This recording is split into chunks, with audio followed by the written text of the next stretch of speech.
Hello and welcome to Take Me Home, the podcast offering a social democratic alternative for the politically homeless. My name is Sebastian Moore. And I'm Hilary Salt.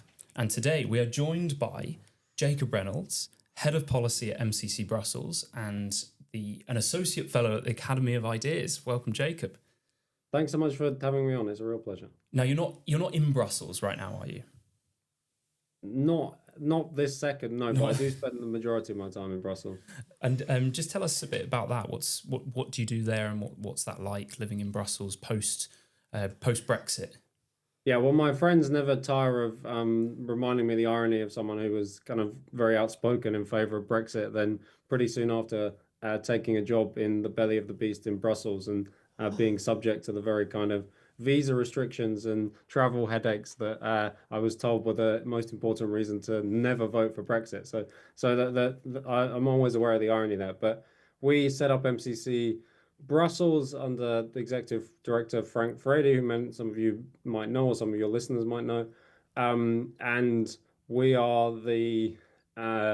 depending on who you speak to, either the kind of bad boys of Brussels or the kind of persona non grata people of Brussels, insofar as we try and provide a little bit of an alternative to the otherwise quite staid political and intellectual environment of Brussels. We publish lots of reports. We have loads of events. We've been cohering something of a different narrative around the Brussels technocratic anti-sovereignty approach to national and international affairs. And so that's what we do at MCC Brussels. You must be incredibly popular in Brussels. Yeah, but very much not. But that's part of that was almost part of the job description. So the people who we hire have to be comfortable with suddenly it all going quiet if you tell someone at dinner what it is you do.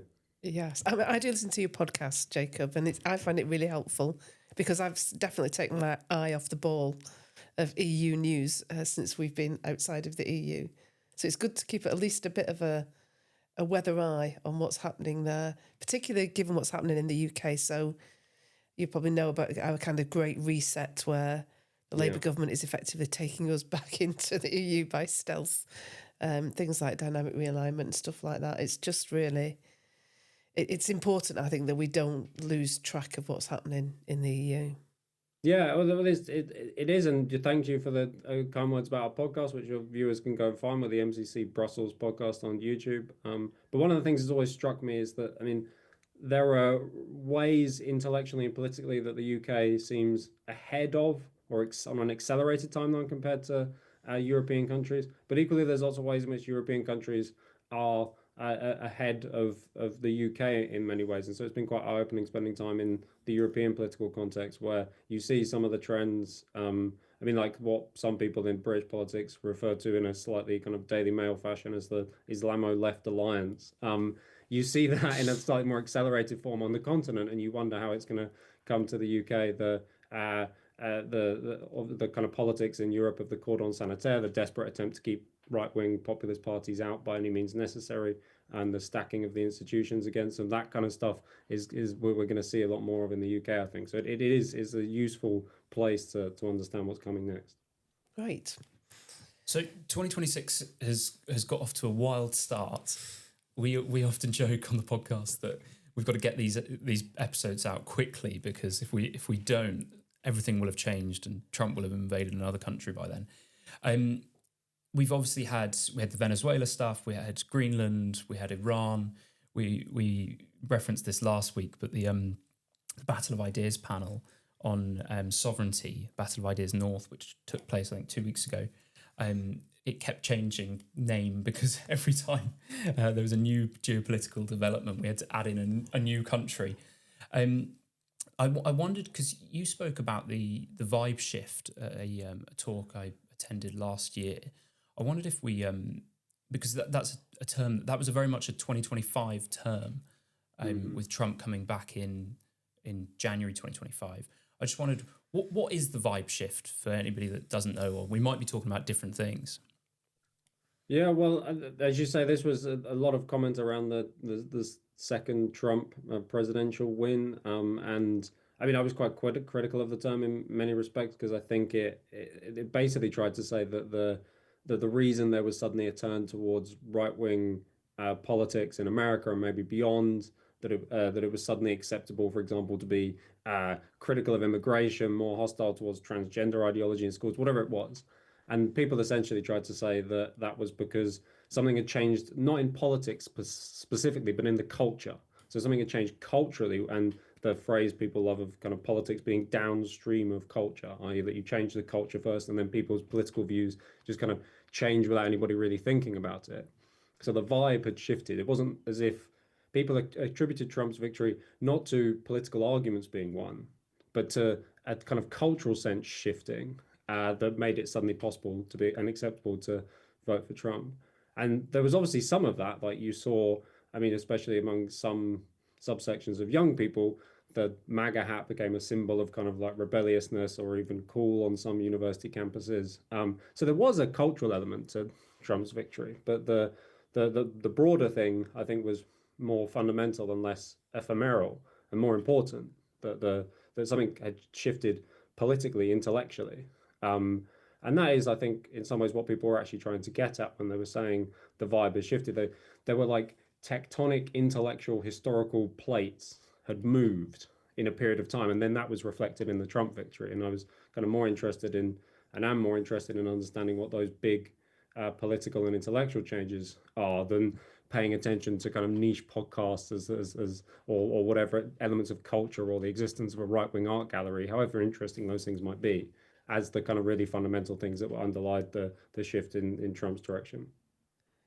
And do you think, so one of the things, I was at a meeting last night actually with Blue Labour, and one of the things we were talking about there was the fact that it's really hard for political parties to have any political legitimacy these days. And that to me is a kind of reflection of the fact that there's not really any democratic debate. And it feels there's two things, you know, that seem to be two ways countries are going. There's a kind of the populist right, you know, strong leader way, or there's the technocratic EU, if you like, way. And both of those seem to signify an unwillingness of people to talk to the populace and to have any kind of, and to forge that democratic legitimacy. So is the vibe shift part of the fact that it's a recognition of the fact that there needs to be more listening to people? I think part of what the big political changes are would be reflected of that, but it strikes me that lots of people who use the term vibe shift or trying to over attribute too much importance to culture are kind of making the same mistake that you identify, because they base, and you see a lot of this on some of the kind of media, social media, somewhat intellectual personalities that are the outriders of the MAGA movement. You get this sense that we're in charge now. We're going to do whatever we like. You guys have had your chance. We're not going to explain ourselves. We're not going to justify ourselves. It's just our chance to be in charge. And it was almost as if there's like the pendulum theory of politics, where it like just swings backwards and forwards, and the people who are now in charge don't feel they have any need to justify what they're doing, continue winning the argument. They're in power, everyone else can shut up, and is like now our chance. And I think lots of people who use the term vibe shift generally, even if they might be critical of Trump, they generally think of politics in that way, that it's just like almost like an accident every 4 years who gets in, but when you are in, that's your chance to kind of go after the opposition, and you no longer need to justify yourself more broadly. And arguably some of the difficulties that the Trump administration has got itself into, and I think especially of the what is to me very odd but is nonetheless real polarization over the deportation agenda, where you have these what seem to me to be on the verge of slightly insane people trying to physically block ICE agents blowing horns in their ears and all the rest of it. But there's clearly this like enormous polarization in American society. And on the one hand, you feel sympathetic with a leader who's got a democratic mandate, go out and execute your mandate. But at the same time, given the existence of such polarization, you think you also need to be constantly explaining yourself and justifying yourself, because otherwise you might be in a position where you have lost the mandate that you originally kind of set out with. I spoke on a panel in Manchester a couple of weeks ago with Tom Slater, the editor of Spiked Online, And he said something which got me thinking at the end, which was that we need to be polarized about the right things. So that polarization itself isn't an issue. It's just that we need to figure out what those things are that we become polarized about. Do you think that in regards to, ICE in America, do you think that's the sort of thing which is sort of healthy polarization?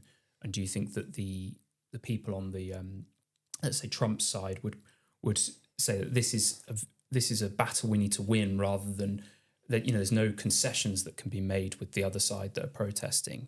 Do you have any sympathy with that? Yeah, well, I think it's a good remark that because polarization is not the enemy. All politics is going to involve some kind of polarization, and the alternative to this is always this kind of hope not hate style of politics, where if only we could all just be nice to each other and shut everyone who disagrees with us, but we're the nice ones. The niceness kind of masks a censorious undertone to it. So I do think you need polarization in politics, and there are some political battles you simply need to win, especially where it's fundamental issues of state legitimacy are at question, and the fact that in these situations it seems that the kind of legitimacy of the American state is literally called into question because you have laws that can't be enforced, which is what it is. You have people who are in a country illegally breaking one of the most like fundamental kind of elements of sovereignty, political sovereignty, and the state can't enforce its laws because you have either police forces in local areas or governors or even just some very loud minority of the citizenry who won't allow the state to exercise its power. That's a fundamental question, and maybe you do need to win those kind of arguments. But I was alluding more, I think, when just the existence of such polarization needs to be taken into account. You might decide that you need to win it, you need to win the battles, but that still puts the onus on you to keep explaining yourself and not just assume that the mandate you receive. We know how quickly things change in politics, right? You can no longer assume that the mandate you got even 3 months ago is like still the democratic mandate you enjoy today. So I think that process needs to be ongoing. But I am sympathetic, as you say, to the idea that on some fundamental issues you do need to be able to kind of win. You need to succeed. I think the thing that I keep worrying about is that we've talked about this, that there doesn't seem to be any forum for that political debate and narrative to be set out these days. So, you might have had, I suppose in America they used to have these kind of town hall meetings, didn't they? And in the UK you had structures like the trade union movement, like community groups where there was that debate taking place between the political class and ordinary people. And it feels to me that one of the reasons why there's just a lot of men shouting, is the way I kind of experience politics these days, is because there isn't that democratic debate happening anywhere. And it kind of feels like we almost need to reinvent ways that we can have that engagement. The political, as you've said in the past, that Hilary said that it feels like we're living in a pre-political age once again, because the political, the arena in which we have these conversations and hash out our disagreements, it seems to have disintegrated. Yeah. Yeah. Well, those what are kind of mediating institutions that the great political writers like de Tocqueville or make a lot of, or even Hegel. It's like the centerpiece of Hegel's political philosophy. But so I really agree with that, and that is as sociologists have noted for quite a long time, that's like a kind of structural feature of the present age that we have to take into account, and the kind of structural demobilization of society, the atomization of society is one that you have to take into account. And so every initiative that gestures in a different direction is a very is a very important one. But I also think there are some non-structural, more transient factors that we could usefully address in this area. And I think of the way that lots of these mediating institutions, be it charity organizations, school boards, I think of the Scouts, things like that, have become taken over by a very small minority of the population with the support of well-funded NGOs and people effectively on the payroll of the state. And so if you were to just tackle that and take the control that these institutions exercise away, this kind of what I call the kind of NGO class, away from these institutions and reclaim them as they once were a little bit, we would still be faced with lots of structural demobilization and the consequences of modernity and blah, blah, blah, and all of that stuff. But if you could just trust that when you, for example, send your kid to scouts, they're not going to be forced to not just recite the Cub Scout law, but also recite the latest kind of diversity mantras, that'd be an enormous step forward. And so I think that there's a job to be done that's much more closer to home, where we can just, if people can begin to win the arguments and take back control of those mediating institutions away from this kind of parasitic ideological class that seem to inhabit them, that would be an enormous step forward too. So you said it's you used the metaphor of a pendulum. I'm just wondering, is there something that is unique about this particular time? Because obviously we had that period of woke, progressive liberal ideology that seemed to invade every single space, and that seemed to be a character of the ideology, was that that's what it wanted to do, right? That's what people wanted. It's to have no space where which wasn't infiltrated by these ideas. And I mean, people would say that the working class never went for woke, right? And that it probably didn't affect working class areas as much as sort of middle class, the chattering class.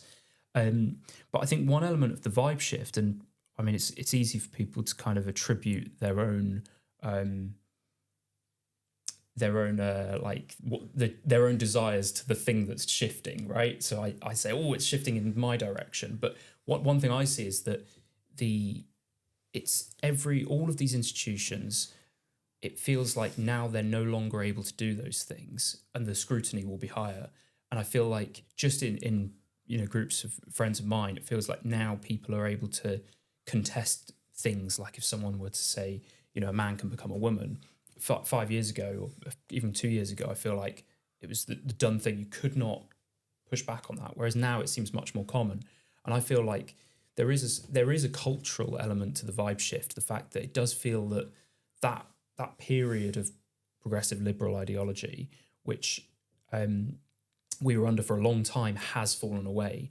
And it almost feels necessary. And we're in a weird era now, but it feels necessary for us to then move on to the next thing, because in order to move on to the next thing, we need to recreate that political where we were talking before, where you don't make everything a moral issue, right? Where it's you can have your morals, which can impact the political, but you put it in the middle so that you can attack each other's arguments rather than attacking the individual. Because I think during that woke era, it was very much, it's not that I disagree with you, it's that you're a bad person for thinking something contrary to me.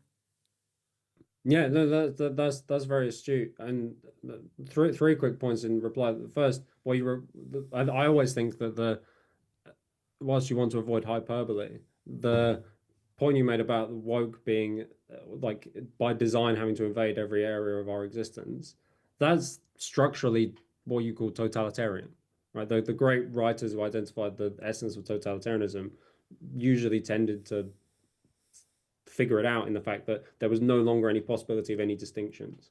And so politics had invaded every single space, and there was no respite from it. And in that respect, that's true. Secondly, one of the things that interests me about this period, and why I do try and resist the sense that just something has shifted and now we can speak our minds, is because that gain we have now is the result of lots of people previously speaking their minds when it was very, very unpopular to do so. And so lots of people, where you think of gender critical feminists, or you think of people in schools, whatever it was, lots of people, well, at least some people, were having a really, really hard time for a period of time and still holding the line.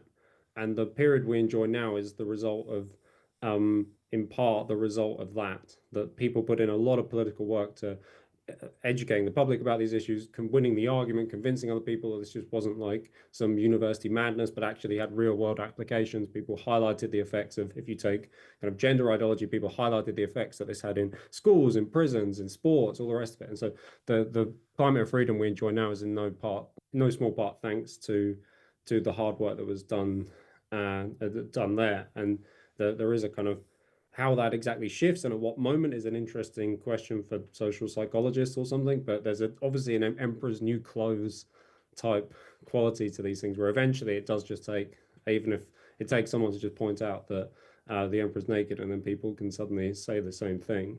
And then thirdly, I mean, when I alluded earlier at the beginning of this discussion to big structural tectonic things that have shifted too, I think that does play a role in the downfall of woke. If we woke as a ideology kind of suited to the end of history, it's a ideology suited to the sense that there are no big military, strategic, ideological, political questions on the table.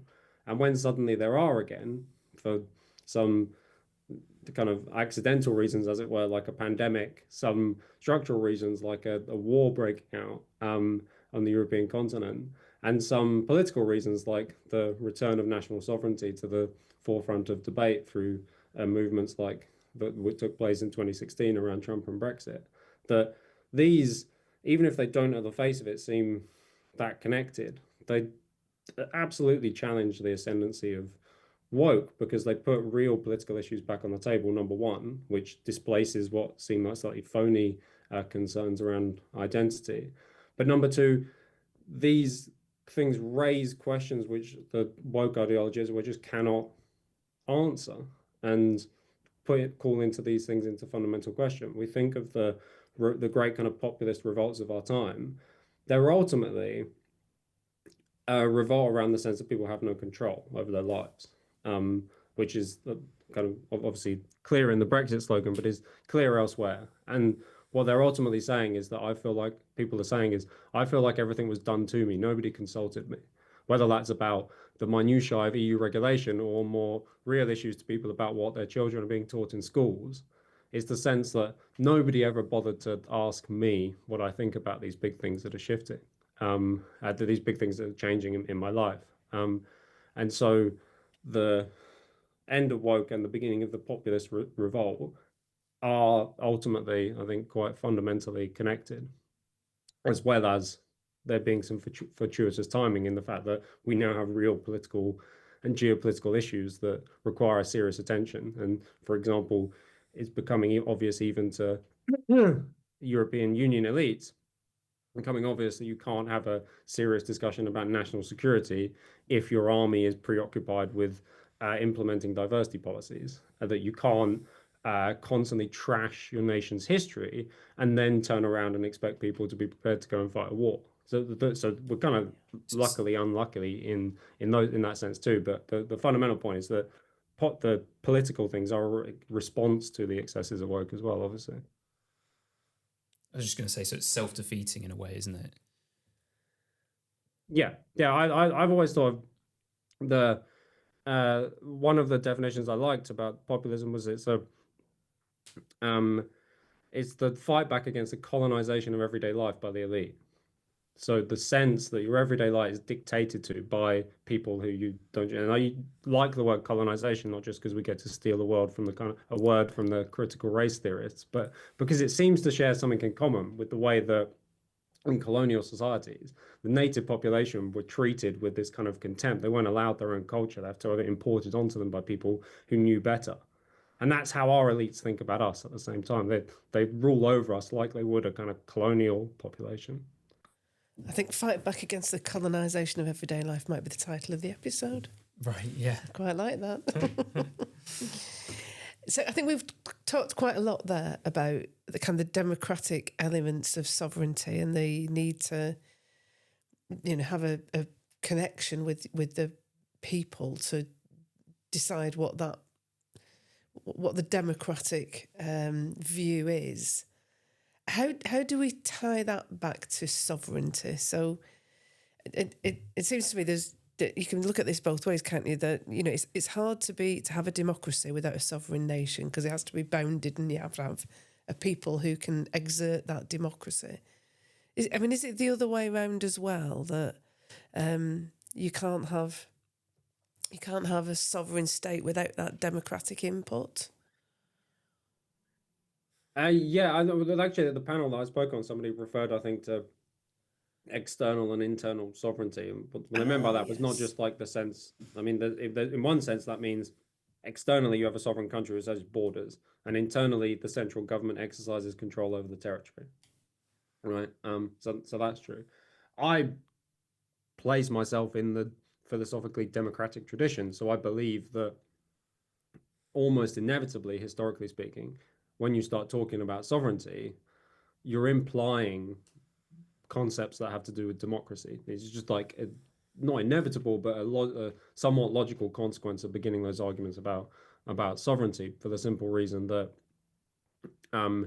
you're talking about the state exercising effective power over a territory, and power always calls into question authority, and on whose authority do you exercise the power?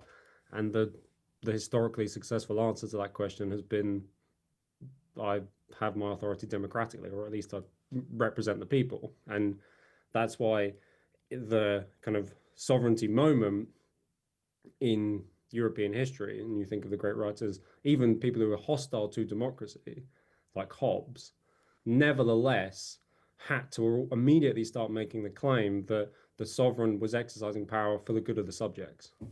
And as soon as you accept that, then you're on a road which doesn't inevitably, but does logically kind of lead you in a direction of having to at least consider what their interests are. And as soon as you're considering what their interests are, well, at some point you have to ask them. So I think there is, and this is a contentious point of philosophical and political history, but I think there is a natural kind of consonance between sovereignty and democracy, and that's why it is quite important. And even if that wasn't the case, in the modern world and in the contemporary world, but certainly in the modern world, the kind of pre-contemporary period, the best way that the state could mobilize a society and exercise effective sovereignty over an area where you need an army that's willing to fight, a police force that's willing to police, schools that are willing to teach, all the rest, in order to control the territory, you need all these things. The great mobilizing potential of democracy was clear, of people having a stake in their society in a sense of being asked about which direction it goes in. So there is a mobilizing component to democratic sovereignty as well. And so all of these things that we see in the contemporary period, the inability of the state to mobilize people towards shared goals, the lack of authority that the police seem to enjoy in wider society, the fact that people won't fight for the army, or don't want to, or that the army kind of loses its privileged status.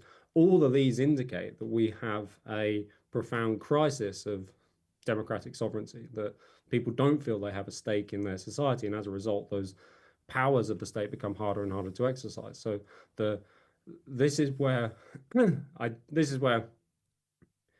at some point the kind of technocratic approach to governance eventually runs out of road, because they literally can no longer deliver the goods.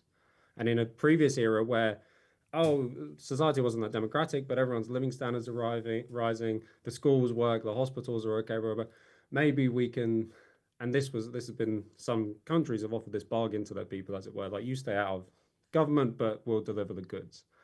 But at some point, if you can't call on people, if you can't mobilize people, then you can no longer even deliver the goods. The civil service doesn't work. The schools are like, everyone called it, the authority in schools is called into question. All those examples, police, etc., that I talked about earlier. So there's run out of road to continue the technocratic approach. It just no longer even delivers the goods. And so there's a kind of point at which, a decision point that has to be faced, where you either accept that nothing's ever going to work again, or you have to find out how to mobilize society democratically. And if that technocratic approach has run out of road, and I liked what you were saying about there's a natural tendency towards democracy once you've baked in certain assumptions. And I almost think that in contrast to woke ideology being sort of self-defeating, the thing I love about democracy, and why I call myself like a democracy fundamentalist, is because it is self-correcting. Now, I guess the risk is that in retaliation to a more technocratic or authoritarian approach from government, the populist backlash, and we saw this with Trump, with Brexit, where the people felt like they weren't being listened to. There was that democratic deficit, and then they had a reason to get out and vote and have their voice heard. But then where does that go? Because I feel like we're almost in a period where the populist leaders are still looking backwards, and they're still like sort of playing on nostalgia. And it feels like everybody, the technocrats, the populists, feels like everybody is incapable of seeing what is to come and looking forward to the future. I mean, you look at Trump with the deportation stuff, for example. I think that when a threat to democracy is when you say this thing is more important than what the people think, what the people want to happen. So there's a risk to our security, right? You see this with like counterterrorism things being very damaging to freedom, right? And Trump, I think that's happening with the deportation stuff. It's being seen as a battle to be won. And I think that due process is being overlooked in certain places. I think with Iran, it's similar, where the arguments that there was a big sort of non-interventionist support for Trump. He was seen as the non-interventionist candidate in that the Republican primary of 2016, and if you think of the establishment as being the interventionists, George Bush, it seems like the democratic will was pushing back against that. And now Trump is obviously they're bombing Iran, and they seem to be enacting a much more interventionist agenda.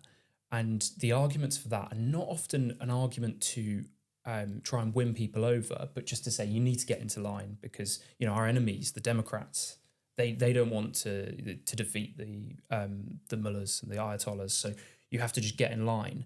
Do you agree with that? We seem to be in this sort of weird stage where no one's able to make that democratic argument.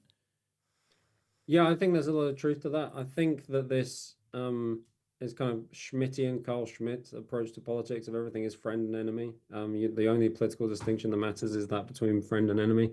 That does characterize a lot of the kind of the populist movements. And sometimes I'm slightly sympathetic to that in the sense that you arrive into government and you've won this stonking democratic majority or sometimes unexpected democratic majority, and people expect you to fix the country, number one. And number two, the problems you face are really quite profound and they're only going to get worse. And if you think of a crisis like illegal migration, which, as I said earlier, literally calls into question the sovereignty of the state, calls into question the ability of a state to enforce its own laws. These are very easy to be seen as existential political challenges. And of course, as soon as the stakes are existential, then you're justified in taking some shortcuts with regards to civil liberties or democratic standards and all the rest of it. And so I understand and I'm slightly sympathetic to why that takes place. And also you might think that you have a window of opportunity, that if you don't fix these problems now, they'll either become unfixable or the problems themselves will make it impossible for you ever to win a majority again. If you think of, for example, the way that people understand lots of illegal migration being driven in part by the hope that these people become regularized citizens, and then they'll better vote, and then they'll give a kind of thank you vote to the parties that regularize them. You understand why people on the right think, hey, we've got 4 years or whatever it is to fix this. And maybe even in today's political world, we don't have 4 years. Trump has 2 years, right? Because they have the midterm elections, which after Iran, but even then, even before Iran, never clear that Trump was going to win the midterms. So you've got 2 years in Trump's case. In the UK, you've got 4 years, but in reality, I mean, Keir Starmer was elected with supposedly a massive majority, and then he ran out of authority after a couple of weeks, but which might not be the case of a populist victory. But politics change really quickly. You've got no time to fix these problems. The problems are seen as existential. And so you can understand the temptation. I think it's temptation you shouldn't give into. I think it's wrong to give into that temptation. And you have to continue explaining to people what it is you're going to do. And I tend to think that lots of these problems, even if they require difficult fixes, you should probably still tell people about them. Like in the case of the UK, if you were to come into power and you wanted to fix the border questions, and you can't fix the border questions because of the way that human rights are structured and it involves suspending what people consider to be civil liberties, you should say to people, I was elected to fix this problem. We believe that and ideally you should obviously say this before you get into power, but we've identified that there are certain so-called procedural safeguards. I mean, we can't fix this problem. We're going to get rid of them, but we're going to be open about it. We're not going to like hide it in the minutiae of court descriptions, and then allow the public to see. And to the credit of to the credit of reform, they've identified obviously that the ECHR is a fundamental restriction on the ability to police the border and affect deportations if people have no right to be here. So they say we're going to get rid of it. We say that as well, Jacob, the SDP. Yes, and Just to be clear. too. And so I think the approach is to be open and honest with people rather than try and hide it. If you do think that this instance justifies you taking whatever shortcut you say you want to take, you should say it openly. It's not to rule it out. I think what you're saying in kind of almost academic terms, if you go back to Hobbes, the thing, we might not agree with everything in Hobbes, but I do think a central principle which is right is the idea that there has to be some kind of covenant between the citizens and the sovereign. And Hobbes is never very clear about how that covenant is struck, but it feels to me that that covenant is broken now, and that's what we need to find a way to restrike that and and social contract, you might call it as well, those kind of ideas that we have to reforge a way that we can as a nation agree on a common purpose, which everybody won't agree on. There has to be a kind of contestation of ideas, as you were saying. There has to be some polarisation, some arguments and, political discussion and debate. But we have to have that debate to give that covenant, that legitimacy to a state. Because at the moment, states can't enact anything because, there is no popular, will behind them. There's no legitimacy behind them. And I think that is, we've talked a lot, haven't we, about this phrase, the national interest. And I think people kind of grasp that there is something that needs to happen, and loads of people are using that term, the national interest, and often it just means what they think is right. I think we've got to be really clear that the national interest is something that we all need to be part of a debate about. That is part of how we restrike that covenant. Yeah, I agree. So sometimes you even see echoes of this. I always think it's slightly amusing, but you sometimes see echoes of this even in the political class when they kind of say, "Oh, we need we need some kind of new constitutional settlement, or we need to finally say what it is," or even people that are critics of the ECHR kind of say, "We'll have a British Bill of Rights instead. We'll spell it out finally." I have some sympathy for those kind of arguments as it happens, because they can be a kind of fulcrum around which you have that conversation about what is the basic social settlement. But I also don't think you need to be you don't always need to be constitutional in the literal sense of about this. The covenant arises when also by convention, in the sense that people feel that their concerns are listened to, you have a covenant in place between the ruled and the ruled, and people. And ideally, there's a smaller distinction between the ruled and the ruled. People think that they exercise effective power over their lives, so they don't feel like they're being ruled. They feel like they're taking part in government. So that arises naturally, and it's clear that is really lacking. One of my friends put to me the other day a point that I think is quite fundamental. That at the moment there's no sense of a moral majority. There's no sense of that you used to be able to call that kind of in American politics, you used to be able to call on all the time. The moment there's no sense that there's been a social process through which you can say, here are the basic things we agree on.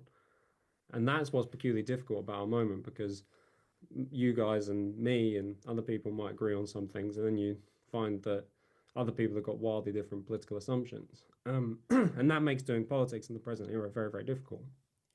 But moral consensus, I think, especially in the contemporary era, in the modern age, has to be the result of a political process where people have had a chance to argue with each other. You can't just assume it. And so if we face a lack, we face a sense of shared common purpose, we need to go through a political process of arguing about what it is that we stand for. And sometimes that'll be messy. Everyone knows that some people got divorced over Brexit. Some people lost friends or whatever. And in the short term, that's true. But in the longer term, I now think there are all these people who, either politically or personally, I fell out with around Brexit, or people, even just people who you saw, like media personalities who would never give positions I'm interested in a kind of look in. And now, period of time after Brexit, a lot of things have happened. They're now somewhat more sympathetic. Some issues have changed their mind. They might, for example, have been, I don't know, they might have been on marches with people, anti-Brexit marches, and now those same people are going on the kind of pro-Palestine, pro-Hamas marches, and they suddenly say, "Oh, what? Hang on, that's not my politics. I was anti-Brexit, but thing," and then they start thinking about national sovereignty and blah blah blah, and you kind of get that. So these things do happen over time, but they're, as I say, the result of a political process, I think. Well, I think a real positive, and it's sort of a bittersweet thing, but real positive with what's the developments over the last couple of years is that a lot of people that blob has been chipped away at, and there are, I think this happened with gender critical women. I think it happened with liberal Jews, for example, after October the 7th. They sort of went, okay, I'm on the same side as people that are celebrating what's just happened, right? And it's been chipped away at to the point where it's not really, almost doesn't exist anymore, because there's, and a friend of ours calls it strange bedfellows. We're starting to see weird coalitions of quite liberal gender critical feminists aligning themselves with people who might be considered on the sort of the alt-right, and it's bizarre, but it's for a purpose. And I think we are just living through that. A lot of the time there's this tendency to be hypercritical and complain about the age we're living in. And I think, well, what did you expect? We've seen some of the biggest technological advances ever. We've gone from a 40-year period where people now can suddenly communicate with anybody anywhere in the world on any subject. You're able to find people that you agree with. There's naturally going to be some weird byproducts of that. I was just thinking with what you were just saying then about what we have to do, and I was thinking about the fact that we have 5 political parties in the UK that are polling at a decent level, above 10%. And if you'd said that to me 5 years ago, I'd think, oh wow, that's amazing, you've got 5 political parties to choose from. And yet a lot of people, over 50% of people didn't turn out in the Gorton and Denton by-election. A lot of people look at those 5 political parties and think, oh, no, because they're not 5 distinct political parties with visions for what they want to see. You've got, Greens, Labour and Lib Dem are sort of very similar and very sort of, I would say, like liberal establishment. You've got Conservatives, which people are fed up with after 14 years of what they consider failure. And then you've got Reform, and Reform feel like the only sort of, out of those 5, the only ones that are sort of different and interesting, and I think that's why they're generating quite a bit of support. Now, obviously, I, as a biased SDP member, would say, well, SDP is the option. But I'm thinking, the SDP in many ways is it's almost like the future centre ground of British politics. But we are operating on a level where we expect a healthy democratic discussion with the other political parties, which a lot of people, they haven't signed up to that. And I'm trying to figure out, like, how do we actually break through, not as a party, how do we get more support, but how do we break through in our attempts to generate a new political arena where we can have contesting visions for the country and we can hash it out? Because it doesn't feel like at the moment we're even able to do that. Yeah, that's a good question. I mean, I definitely don't have the answer to that question, but all I can do is restate it in a slightly different way, I think, which is to say that it's clear that this is a transitional political moment, and that lots of these parties, like the Greens or Reform Party, lots of people are not going to be that loyal to them, right? They may well be down the line in 10, 20, 30 years or something that we find a new settlement. But at the moment, it's a transitional and slightly transactional era, and we're still on the way to working that out. And I always think this is true of people who vote for populist parties, both of the left and of the right. Somebody was put it to a meeting that I was in the other day, put it to me. They were feeling slightly put upon because they work for Alternative for Deutschland, the AfD, Germany's right-wing populist party. They work for an MEP of that political family. And they were saying, oh, everybody assumes that the AfD are like the complete persona non grata in Brussels, even more so than us at MCC Brussels. And they were like, this is a party that is supported by really like arguably the majority of people in Eastern Germany, some large, almost plurality of people in Western Germany, and they're just like everybody who votes for them is just dismissed, completely dismissed as right-wing loons. And they were saying the point is, even if the party itself is a right-wing loony party, which it isn't, although they have some problems, but even if that's the case, that can't be true of all the voters as well. Yeah. And people are just searching for somewhere to express their dissatisfaction with the current order. And there might be AfD voters now.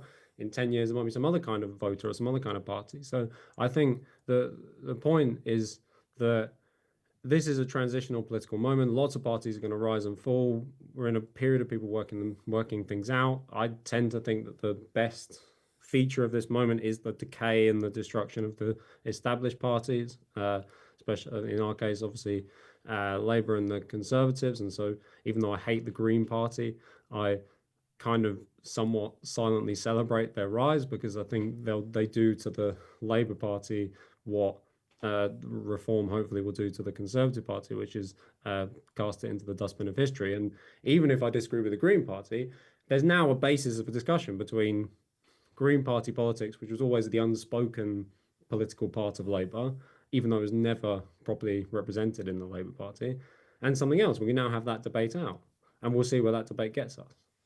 I've got a slight answer, which is around local politics I thought you might say and that. standing in the council elections in May. So I think in thinking about how we talk to people on the doorstep about those council elections, I think all these ideas seem like really big top-down ideas, but actually I think they're bottom-up ideas. I think talking to people about why they should have an input into their council, not just at election time, but there should be more democratic input from them throughout the year, I think is the kind of localist version of these discussions. And that's why I think it should be a really important part of our local manifesto.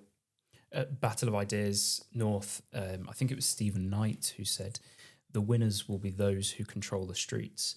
And I think he was referring to sort of civil war scenario, but I actually really liked that, because I thought maybe that's it. It's the local politics thing. It's those that are caring to, pick up the litter and chop the hedgerows back and keep their local community in good stead. They will be the ones that succeed at the end of the day. Yeah, hope so. Okie doke. Shall we Good. move on to Culture Club? Yeah, I think that was a great debate. Thank you, Yeah, really, Jacob. really That was very good. fabulous. So, Culture Club, we haven't done Culture Club for a little while because we haven't had a guest episode for a little while, because we got sidetracked by Gorton and Denton, didn't we? Yeah, so you'd think that I have months of cultural experiences to draw upon. Come on. I have nothing, absolutely nothing. I must have done something in that time, but campaigned. Campaigned, yeah.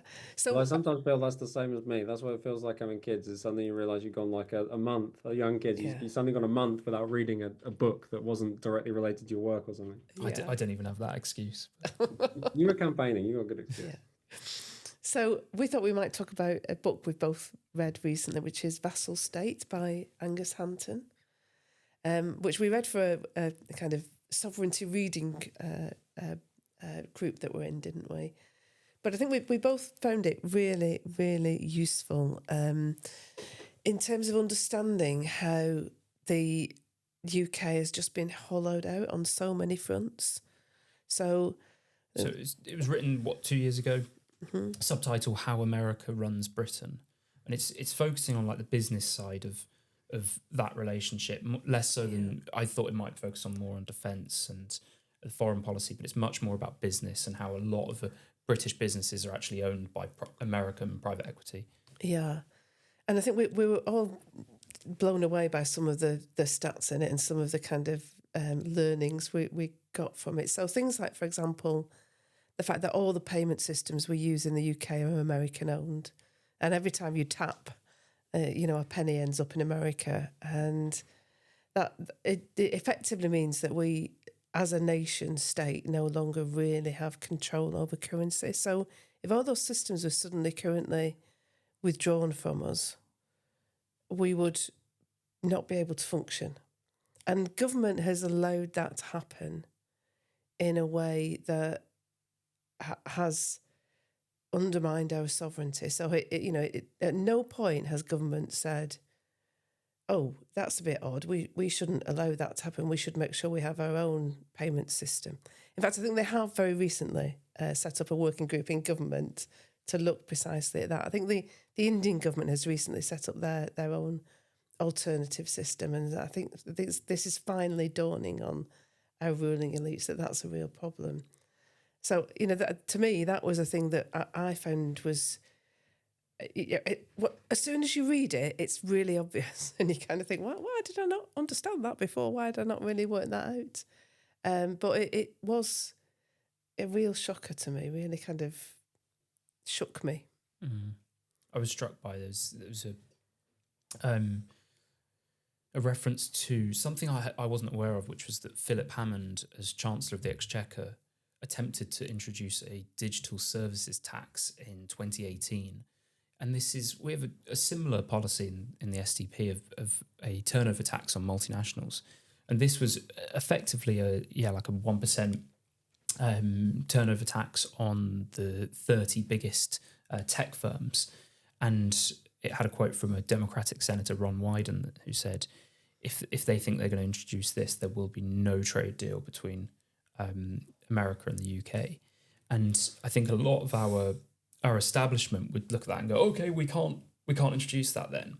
And I think the SDP would see it slightly differently, that if you're constantly kowtowing to America in attempt at sort of maintaining this special relationship, which is not all that special, then you will constantly be selling out to them and effectively losing control of some really key strategic industries. And if things were to go bad at some point, not having independence of energy and defence and all of these industries. So it was a really scary book, and I found it very unsettling. And since reading it, I've been thinking about the fact that whenever I buy something, I'm thinking, okay, but who's this owned by?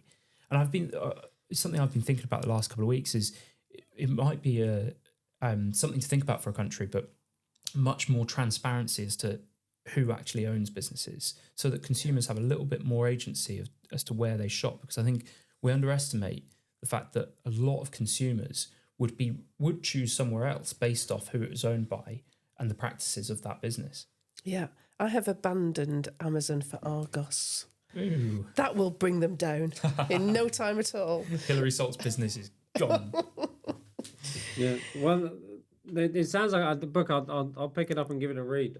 I think that these topics are always, I think, intellectually challenging for me, because I have this slight, I guess you say, nationalist spirit to myself of thinking that it's outrageous what's happened to British industry especially since the Second World War. That has its own reasons. Some of them you've identified. There'll be others. And I think that a serious country should look to exercise sovereignty on important things that, like constituent elements, energy, telecoms, those kind of things are the critical industries that you need to be able to exercise some degree of control over.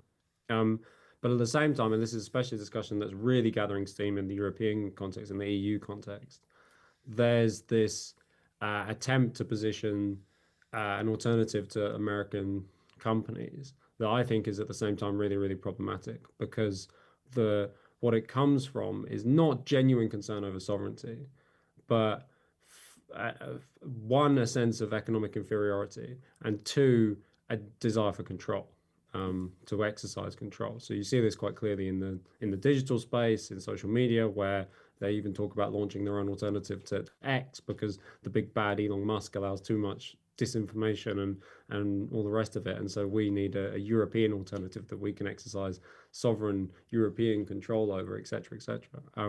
But it's also, I think, sometimes the way this discussion is framed out, and I'm not saying this is what you two have done, but the way it's framed out, and that's why I'm hesitant to give it too much support, even in a general sense, is that it mistakes a kind of consequence for a cause. So, and this is really true in a lot of European and British contexts, where we have bad regulation policies with regards to the digital sphere. We have bad energy policies that we have. So we have a load of bad structural things going on, and as a result, we don't have tech companies. And then the response to that is to say, oh, well, we're just going to mandate that we have an English or British or European, whatever alternative to these things, which is only ever going to be like the kind of Victory cigarettes version of the real thing, right? The Victory cigarettes from 1984, the ones that were always falling apart. And so I think that seems to me like the logic. It seems, at least in the EU sense, you think of we have a buy EU approach or a buy British approach. It just means we'll be using worse stuff. And I dare say, Hilary, your relationship to Argos is probably Amazon is probably a little example of that. And so I'm not averse to us saying, right, we're going to support British industry where it makes sense. We need to have a sense of control over key things like steel and energy and all the rest of it. But at the same time, I want people to be laser focused on that, on those fundamentals. Like, why do we not have a British or even a European leading AI firm, really? Britain should be in a pretty good place. There's talk that some might move over to the UK at the top end of artificial intelligence. Britain has lots of the ingredients necessary, but it's still the case that there's a risk-averse attitude with regards to regulation in Britain that means that an AI company would much rather set up shop in Texas or California than in London. So those are issues I just don't want to get distracted from when we talk about some of the useful things that you guys raised. Yeah, I think you're quite right. And to be fair to Angus Hanson, he does touch upon some of the reasons why British companies are more vulnerable to being taken over by American companies, and talks a little bit about regulation. Just on AI, and you're right to be thinking about the underlying causes of why we are not doing so well in these sectors, and we are in a good place to benefit from the AI innovation. But something you'll say frequently is, what does AI need? It needs a lot of energy, and we have amongst the highest energy prices anywhere in the world. So I think what you're right about is that a lot of our sort of establishment politicians, they all look at the sort of the surface level problem and just impose a solution from above that doesn't work at all. We need to think about the root causes of why these things are happening and address those. Correct. So anyway, I think it's a recommend from us to read Vassal State. Yeah, and I thought just on, I thought you were going to mention the care home thing from Sale. Oh yes, yeah. So because we'd read that, excuse me, back to my cancel campaign again. I was thinking about, what does that mean? What does that look like? These same issues. What do they look like at a council level? And so one of the things I did was just had a look at the, I'm in Trafford, I looked at the Trafford Council website and found the list of care homes that they recommend, and just found the one that was closest to me, and then had a look at it. And it turns out it's actually owned by a company that looks British on the outside, but is actually owned by a company listed on the New York Stock Exchange. So obviously in Sale where I live, the big contentious thing is that our council tax is going up by 7.5%. And what the local councillors always say is, well, we've got all this big statutory stuff that we have to provide over here, and we can only really fiddle about with that little bit there. But that big statutory stuff, the biggest element of it is adult social care. And they are providing adult social care by making payments to a company ultimately owned in the US.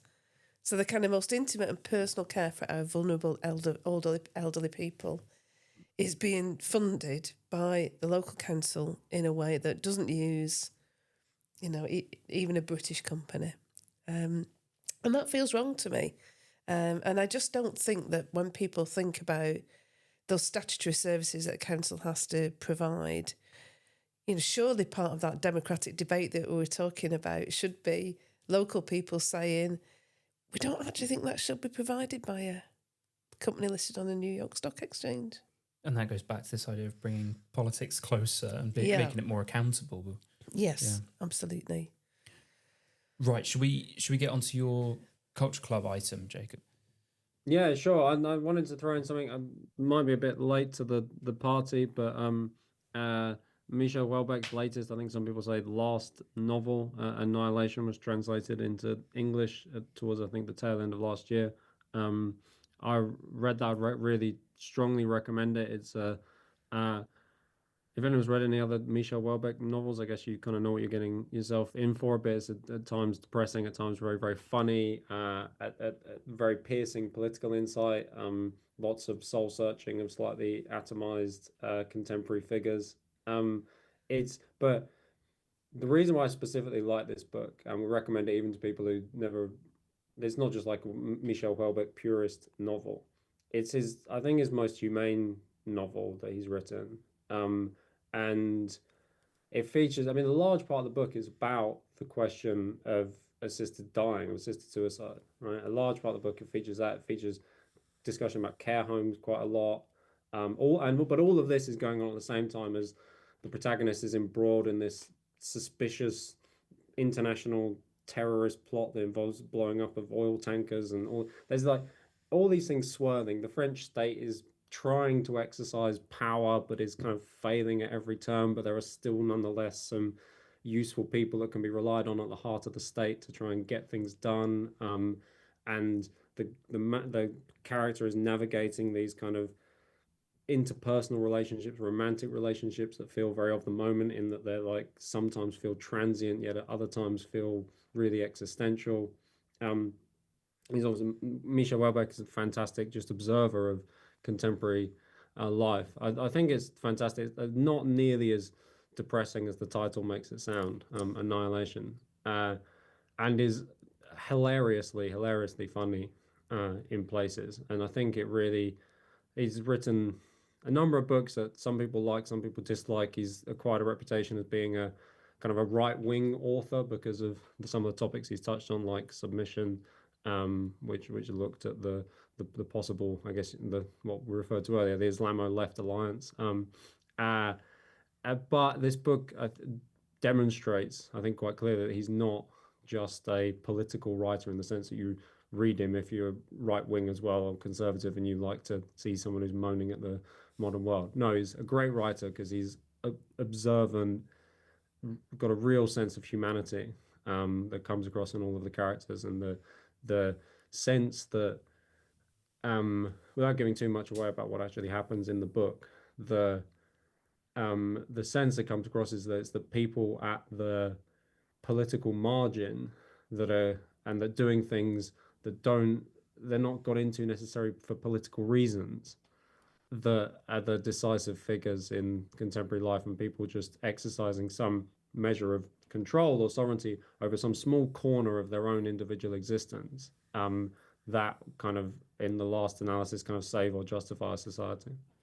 That reinventing agency That point sounds again. like you. It does. Was the character based on Hilary, the one that's We're going to discuss it. This is my reasserting chance for a sovereignty? little plug, because we're going to discuss it at an event I put together every year called The Academy, which is an intellectual retreat, a weekend. The Academy is organised by the Ideas Matter charity. I guess if you're kind to me, you'll stick the link in the show notes so people can We will. get it. The theme of the overall event is Hollow Leviathan, the state against the demos. So we're going to look at the sense that some of the things we talked about here, the hollowing out of the state.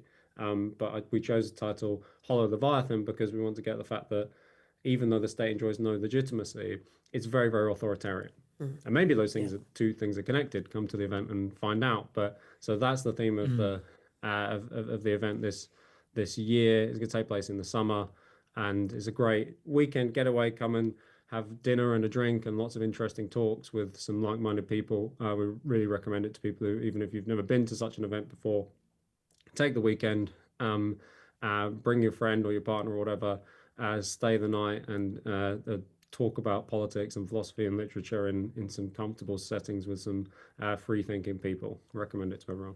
Fantastic. Superb. Is that in Hertfordshire or somewhere, isn't it? It's in Bedfordshire. It's in a Bedfordshire, place that's called it. Y Boston Lakes, which is on the Bedfordshire-Cambridgeshire border. Fabulous. We will definitely put a link to that in We the show will. notes. Did you want to mention Living Freedom as well? Yeah, sure. Jacob, Another yeah. initiative from Ideas Matter charity. Is a charity that I spend a fair bit of my time with. A fantastic organisation. Another event that they organised was alluded to. I gave a lecture at it on this vibe shift concept last year.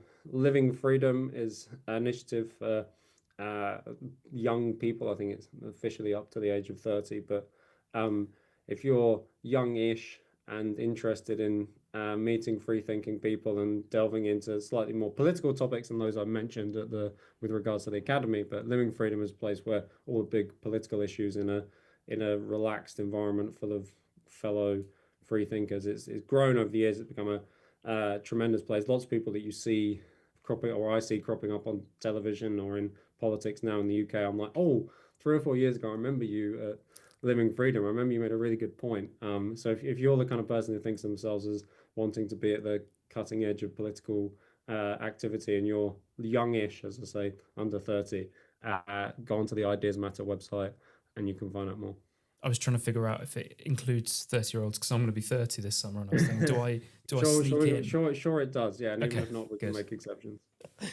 I think last year we Take Me Home sponsored a place on Living Freedom for a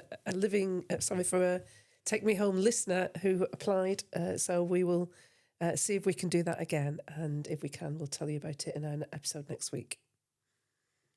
Fantastic. Good. Okay, doke. So thanks everybody for listening. As always, we would urge you to recommend this to your friends, to give us a lovely review, and to follow the show so you don't miss our episodes. We should be back on a more even keel now we have Gorton and Denton behind us.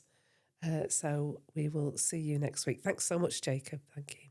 No, thank you. I'll be recommending it to all my friends too. Brilliant.